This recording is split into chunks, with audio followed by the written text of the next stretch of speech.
దేవుని నమ్మాడు కాబట్టి, చూసారా, దేవుణ్ణి నమ్మినాడు కాబట్టి, దేవుని కోసం నిలబడ్డాడు కాబట్టి మరి అంత దేవుడు వాడుకుంటున్నాడు.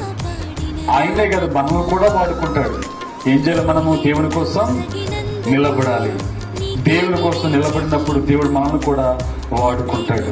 దేవుడు ప్రేమించే వారికి, అనగా తన సంకల్పం చొప్పున పిలవబడిన వారికి మేలు కలుగుటకై సమస్తము సమకూర్చి జరుగుతున్నవి. రోమా 8:20 రాయబడింది.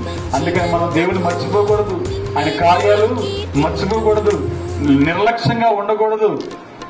దేవుడు సమీపంగా ఉన్నారు కాబట్టి మనం వేగిరపడాలి. చెప్పండి, ఎట్లా ఉండాలి? ఎప్పుడు సిద్ధంగా ఉండాలి. ఆ సిద్ధపడ్డ మనలో ఉండాలి. అప్పుడే దేవుని ద్వారా మనము కార్యాలు చూడగలము. మన సంఘంలో అద్భుతములు, ఆశ్చర్యంగా జరిగించగలడు దేవుడు. మనము ప్రార్థన చేస్తేనే, దైవజనుడే కాదు ప్రార్థన చేసేది, మనము ప్రార్థన చేస్తే కార్యాలు జరుగుతాయి. మనం సిద్ధపడి ఉన్నప్పుడు.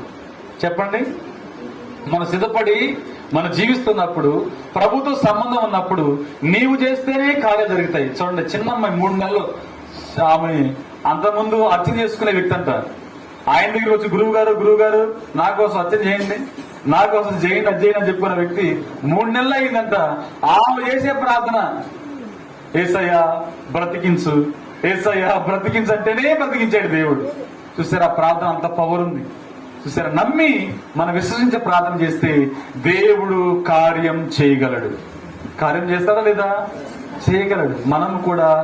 మనము కూడా సిద్ధపడాలి. ఎట్లా సిద్ధపడాలి? దేవుని బిడ్డలముగా. చెప్పండి, దేవుని బిడ్డలముగా, దేవుని మెప్పించే బిడ్డలముగా మనం జీవించాలని దేవుని వాక్యం తెలియజేస్తా ఉంది. దేవుడి మాటలు దీవించను గాక. ప్రార్థన చేసుకుందాం. అందరం కలిసి ప్రార్థన చేద్దాం. అందరం కలిసి ప్రార్థన చేద్దాం.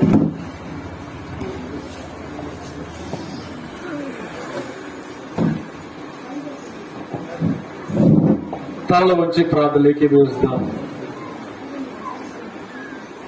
ప్రభు పనులకు మనం వెళ్ళబోతున్నాం కాబట్టి మరి ఉపవాసం చేస్తున్న వారు కూడా తీసుకోవచ్చు, ఉపవాసం చేస్తున్న వారు కూడా తీసుకునవచ్చు. మరి ఖచ్చితంగా ప్రార్థించండి. అందరూ ప్రార్థించండి. దేవుని కోసం మనం నిలబడాలని ప్రార్థించండి. దేవుడిచ్చిన ఈ బ్రతుకు దేవుని యొక్క గొప్ప భాగ్యం మనకు. ఈ జీవితం దేవుని యొక్క భాగ్యం మనకు. దేవుడు ఉచితంగా మనకి ఇచ్చింది. మరి దీన్ని సరిగా ఉపయోగించాలని దేవుని వాక్యం తెలియజేస్తా ఉంది. మనము దీన్ని సరిగ్గా వినియోగించాలని దేవుని వాక్యం తెలియజేస్తా ఉంది. ప్రార్థన చేద్దాం. దేవుని నామానికి మహిమకరంగా ఉండాలని అడుగుదాం. కృతజ్ఞతాస్తులు చెల్లిద్దాం. వందనాలు తెలియజేద్దాం.